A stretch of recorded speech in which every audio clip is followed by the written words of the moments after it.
प्रिय दर्शकों नमस्कार। आज के हिंदी समाचारों में आप सभी का स्वागत है। आइए सुनते हैं आज के मुख्य समाचार।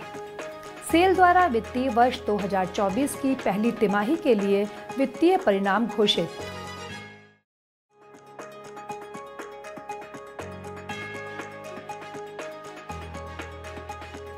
राउरकेला स्टील प्लांट के कोक ओवन के ठेका श्रमिक सराहनीय योगदान के लिए पुरस्कृत।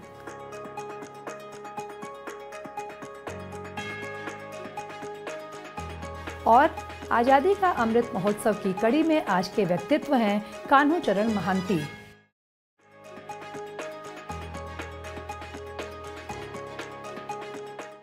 अब समाचार विस्तार से। Steel Authority of India Limited SAIL ने 30 जून 2023 को समाप्त तिमाही के लिए 10 अगस्त 2023 को अपने वित्तीय नतीजे घोषित कर दिए हैं। कंपनी ने पहली तिमाही में उत्पादन और बिक्री में अपना अब तक का सर्वश्रेष्ठ प्रदर्शन दर्ज किया है। 4.67 मिलियन टन कच्चे इस्पात उत्पादन और 3.88 मिलियन टन बिक्री प्रमात्रा के साथ सेल ने पिछले वर्ष की इसी अवधि की तुलना में क्रमशः 8% और 23% की वृद्धि दर्ज की है। प्रमात्रा में वृद्धि के बावजूद मूल्य प्राप्ति में गिरावट के कारण कारोबार में 1% की वृद्धि हुई है। पहली तिमाही में कंपनी ने 24,358 करोड़ रुपए का कुल कारोबार इसी अवधि के लिए 2,090 करोड़ रुपए के EBITDA के साथ हासिल किया। चालू वित्त वर्ष की पहली तिमाही में टैक्स के बाद मुनाफा 150 करोड़ रुपए रहा है।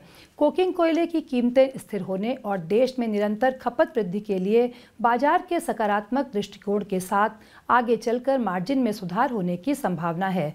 कंपनी मध्यम अवधि में लाभप्रदता बढ़ाने के लिए बाधाओं को दूर करने और दक्षता सुधार परियोजनाएं भी शुरू कर रही है। मुख्य महाप्रबंधक कोक ओवन कार्यालय में 10 अगस्त 2023 को ठेका श्रमिकों के लिए त्वरित पहचान योजना के तहत एक पुरस्कार वितरण समारोह आयोजित किया गया। मुख्य महाप्रबंधक COCCD श्री तुलाराम बेहरा ने समारोह की अध्यक्षता की और कोक ओवन के विभिन्न अनुभागों में ठेका पर लगे एक कर्मचारी को पुरस्कार प्रदान किया। इस अवसर पर कई अन्य वरिष्ठ अधिकारी और एजेंसियों के प्रतिनिधि उपस्थित थे। कार्यक्रम का संचालन कनिष्ठ अधिकारी कोक ओवन श्री JK मिश्र द्वारा किया गया। पुरस्कार विजेता श्री मनोज मिंज ने एक मोबाइल उपकरण ऑपरेटर हैं जो कोक ओवन में बैकहो वाहन चलाते हैं, जिसे संचालित करने के लिए उच्च कौशल की आवश्यकता होती है। हाल के दिनों में भारी बारिश के कारण कोयला यार्ड में कोयला ट्रैक पर फिसलकर गिर गया, जिससे दोनों यार्ड में स्टेकर और रिक्लेमर की आवाजाही बाधित हो गई। अपने उच्च कौशल का उपयोग करते हुए श्री मिंज ने बैकहो को कुशलतापूर्वक संचालित किया और समय पर ट्रैक साफ कर जिससे C13 और C14 के स्टेकर और रिक्लेमर के संचालन में सामान्य स्थिति बहाल हो सकी। यह काम काफ़ी चुनौतीपूर्ण था क्योंकि वाहन अक्सर ढीले और गीले कोयले में फंस जाता था, लेकिन श्री मिंज ने स्टेकर और रिक्लेमर के आसान संचालन के लिए ट्रैक के किनारे को प्रभावी ढंग से साफ किया। आज़ादी का अमृत महोत्सव समारोह के तहत SAIL Rourkela steel plant Odisha के प्रतिष्ठित व्यक्तित्वों पर समाचारों की एक कड़ी प्रस्तुत कर रहा है। आज हम कान्हूचरण महांती को उनकी जयंती पर याद कर रहे हैं।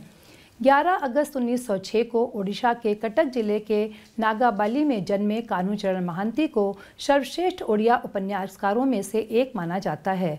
उनके उपन्यास बदलते समय की कसौटी पर खरे उतरे हैं और आज भी ओडिशा के पाठकों के बीच उनकी मांग है। 1958 में उन्हें उनके उपन्यास का के लिए केंद्र साहित्य अकादमी द्वारा सम्मानित किया गया था।